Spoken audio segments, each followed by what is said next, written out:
Zach is back. It's the Zach Gelb Show on Fox Sports 920 The Jersey. 5:15, full squad for the Eagles training camp was in session today. The whole team was together for their first real official practice with the entire team. Welcome back in, Zach Gelb Show, Fox Sports 920 The Jersey, 609-919-9200. A man that was there today at the NovaCare Complex was Ron Burke of Fox 29. And I'll tell you, Ron is a real professional sportscaster, and I think he's a legend in the city of Philadelphia. I got a chance to see him work that interview room on draft night when the draft was in the city of brotherly love, and no one works an interview room like Ron Burke. He was calling all the shots like he was a gunslinger, like Carson Wentz in that interview room. Everyone was trying to get an interview with Ron Burke, and he's kind enough to hop on board with us right now. Ron, great to talk to you as always. Thanks for the time, and how are you? Hey, Zach, you're the kind one. In fact, you're too kind. I appreciate the build-up. Hey, I only tell people they're good when they're actually good. If you were terrible in that interview room, I would tell you so. Oh, well, you know what? I can work with that as long as you're honest. As long as you're being honest. Well, talking about the word good, it seems like everything's good to go with the Eagles and Jordan Matthews. There's been a lot of speculation in terms of it was a contract dispute or maybe the injury was a little bit worse. He's all good to go from what Doug Peterson did have to say today, right? Right. He worked out. Matthews did work out quite a bit during the first day of full squad today, Zach. He went downfield, ran in the slot, set up wide as well. There were times when both he and Nelson Aguilar, who essentially are slot guys by trade, I guess you could say, the way this team has been constructed, both were on the field at the same time, switching up slot and wide outside. And so they're trying a lot of different combinations, Doug Peterson, Frank Reich, this offense. And Jordan Matthews went through the reps, spoke afterwards, and talked about how, he explained his situation with his tendonitis, although he wouldn't use that word, what's been reported as tendonitis. He said, I'm not going to put a word on it, and I explained it to the team a while back. And, through translation, I think is what he was trying to say. Things got kind of mixed up, and it sounded like a more serious issue than it was by the time it reached the airwaves and to the public through the media. But he said he was fine today. And went through the workouts, and he also made a point of saying, Zach, that this is not in any way his lack of practicing prior to today at times is not in any way related to his frustration over not having a long-term contract or his contract situation. And I'll say this, because we played what he did say to the media earlier today, and I thought it was very genuine because there was that fear that this could be contract-related, and you never put it past the player to get into a contract dispute because that's the nature of this business. But I thought the way that he handled it today was 110% a great job by Jordan Matthews, and I actually believe him that this wasn't contract related. Yeah, I think Jordan Matthews, since he came to Philadelphia, has been nothing but a consummate pro, an A-plus guy in interview situations, very polite, engaging, and available. And when he said what he said today about it not being related to a contract, the way he phrased it was this. He said, you guys know me. I play hard, I work hard, I put a lot into this. I'm passionate about the game. I love playing this game, and I wouldn't do something like that. And like you, I believed him. I had no reason to doubt him. His track record has been sensational since he's been here in his dealings with media, and he's been a true pro. And so, hey, if he's healthy, now we got some options in this Eagles offense, provided that he's on this team, because obviously there's been talk too that he could perhaps be a chip in some kind of deal. Let's assume that he is on this team when it's week one up against the Redskins in our nation's capital. You take a look at this offense this year, there's been a significant improvements to it. Carson Wentz actually has some more viable receivers to throw to. How do you think this Eagles offense will pan out this year? How will they shape up as we get ready to enter the 2017 season? Well, one thing Carson talked about today after practice was the versatility of this offense, the options they now have, and just watching some of the formations they ran today with some, three wide in particular. They had different combinations on the field. And I looked across and I said, you know what?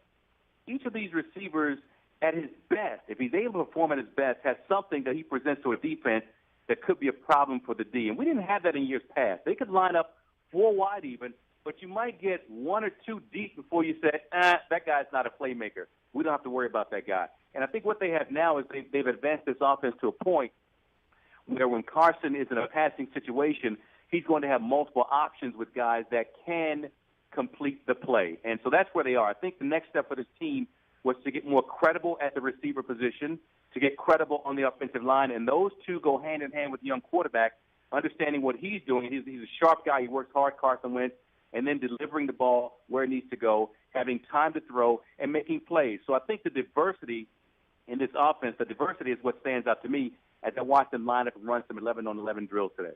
And not only at wide receiver, you take a look at the running backs. You bring in LeGarrette Blount. We know he could be a force to be reckoned with inside the 20s. And then also, how about Donnell Pumphrey? I heard he's been impressing a lot of people as of late.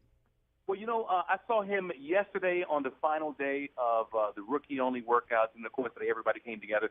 Didn't really notice Pumphrey today on the field, except didn't notice him today, but yesterday he did return some punts. He got back and returned some punts. You can't really tell anything by that because nobody's flying. I should mention, too, Zach, that today they just wore shells and shorts for the most part, so it wasn't a padded practice. They're certainly nowhere close to hitting right now, so we're seeing a variation of what football will be when they get up and running and get contact going. But I really didn't see enough from Pumphrey to get any particular ideas. The running backs I did notice today, Wendell Smallwood got some reps in the 11-on-11, and Terrence Sproles as well, as primarily as passing options, although they did run a couple of times with those guys. But Blunt, that guy's going to be a load. That's a big guy, a heavy guy. Didn't see much from Pumphrey at all today. I was listening to Doug Peterson's press conference earlier today, and I think it was Zach Berman who asked the question if LeGarrette Blount's weight is at an acceptable point, and the team approved where he came in at. And Doug didn't really give much on that. He said he wasn't getting into players' weight. Is that an issue right now with LeGarrette Blount? Well, I can only go on the eye test, and what I saw today in him on the field, he did not look like. Now he's got a shirt on, he's got a jersey on, so I can't see how well-defined he is underneath the shirt. But he looked like he moved well to me. He's a big guy. He didn't look like a big, slow guy today. He didn't look like a soft, pudgy guy to me today. He looked to me as though when they ran the drills, he got handoffs. He carried it down the field like he's supposed to and looked agile and fleet of foot, and looked fine to me. That did not occur to me as I watched him, and I did not speak to anyone in particular about him afterwards to find out. Now, I get the same feel as you, just seeing him. I thought that LeGarrette Blount looked fine and seeing some of the pictures at it, so I was a little bit surprised when that answers the question. It was just a little bit bizarre sequence in that press conference as we're talking to Ron Burke of Fox 29. One more thing on the offense before we get into the coach and then also the defense. The offensive line. Pro Football Focus ranked this the number one, the preeminent offensive line in football. I don't think they're the best offensive line, but they're a good offensive line. How about your thoughts on this offensive line getting ready for this season? Here's the thing with the offensive line.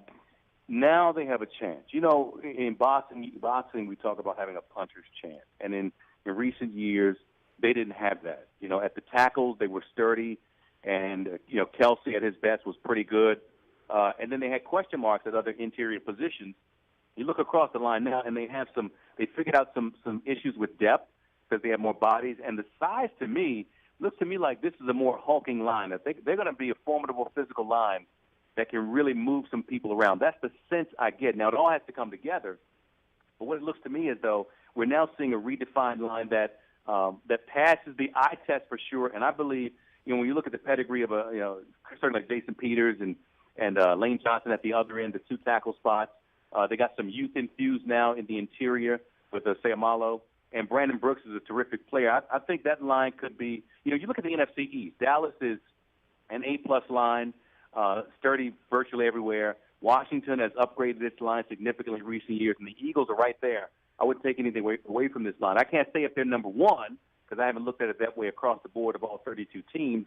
But it's going to be. We could see some, the old NFC East, the smash mouth type run game situation developing in three different places: New York, in Dallas, Washington, and Philadelphia. And the Eagles, I think, will be able to hold their own with any of those teams.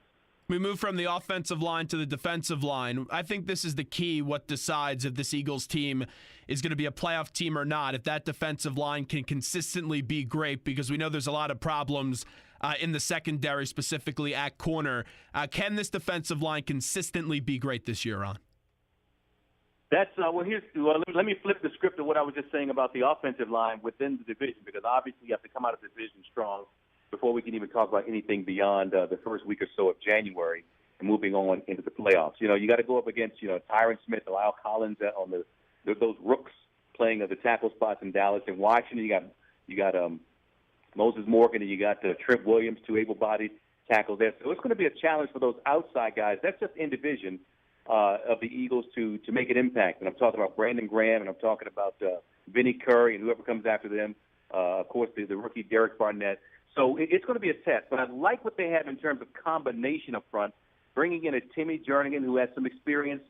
I liked him at Florida State. Didn't get to see him much when he was with the Ravens at all.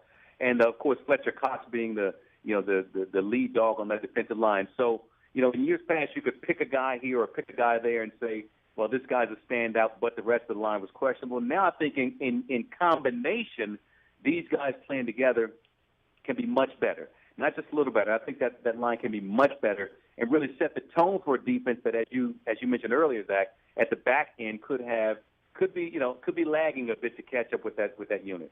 I know it's the first day when the whole team is together, but just from your observations from the rookie camp up until now, give me one player that you were a little bit more impressed with that maybe some people aren't talking about.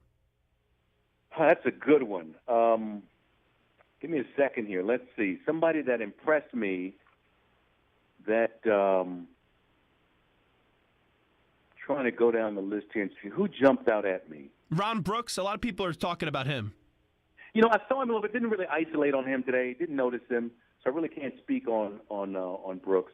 Here's something that's interesting, and it's probably a no-brainer, I guess, in terms of picking a guy who will be easy to pick. I did see Jason Peters go one-on-one with Derek Barnett on some 11-on-11 drills today, and just watch. You could see Peters was extra motivated on a day-one situation to really plant the rookie into the ground, which he knocked him off his feet a couple of times. So he was impressive in this specific one-on-one situation that would draw some interest because of who Derek Barnett is as a first-round pick. But I really can't say that anybody. Let me throw one more out to you, Ron. Okay. How about this? Just because, and I know it's one of those darling training camp stories, and it's very young, and I don't think that he's going to make the team, but maybe he can make the practice squad. But I always liked him going back to Houston. How about the former quarterback, now wide receiver, and Greg Ward? Any impressions on him? I know, he's a guy that the thing you like about him, and we've seen it with some other players who have made the transition from QB to wide receiver, is that in watching him to this point, there seems to be a sense of understanding from a quarterback point of view what a receiver needs to do, open spaces in the defense and things like that. So he's been impressive in that respect. And a guy like that in a position like that, here's a guy who was an undrafted free agent. Size is not his friend. He's under 6 feet, just under 6 feet. Goes about $185, I think, maybe 180, 185. You want to open the coach's eyes. And as you said, maybe have a chance to make the practice squad. And a big part of doing that, and one of the first steps, is understanding what the heck they're teaching you to do. So in terms of understanding the game, I think that's what I've seen from Greg Ward. But I agree with you. He's a guy that needs to impress and maybe find his spot on the practice squad and then build from there. All right, before we let Ron Burke run, let me end you on this. I've been asking this to every guest that's come on this week to talk some Eagles. I measure success this year for the Eagles off three things. Number one, the improvement of the quarterback. Number two, being better than 7 wins that they were a year ago. And then number three, and here's the question element to it, is can the coach actually be a productive coach? Because he's had some ups and downs in his first year on the job. Year number two, where's the confidence level of Ron Burke in Doug Peterson? I need to see more. And I think that's fair. He has a situation now where, as they build this thing, okay, now you get more of your players in place. And so let's see what they do as the returning players have more experience in your system, and as the newer players are ingrained into what you do. Alshon Jeffrey primarily is a guy like that. LeGarrette Blount coming into a new situation as well. Those guys have to perform and play. And I believe one area of offense that can solve a whole lot of problems for the head coach and for this team overall is short yardage, third down situations. LeGarrette Blount has to deliver in situations like that. In passing situations, Carson Wentz has more to work with. So I believe you will see an improved head coach because those third and short situations and similar situations to that will be improved for this offense, and they'll hold on to the ball and be able to move the chains. That's what I believe you'll see. Ron, great information. We appreciate it. Thanks so much. Hey, Zach, always a pleasure. Be well.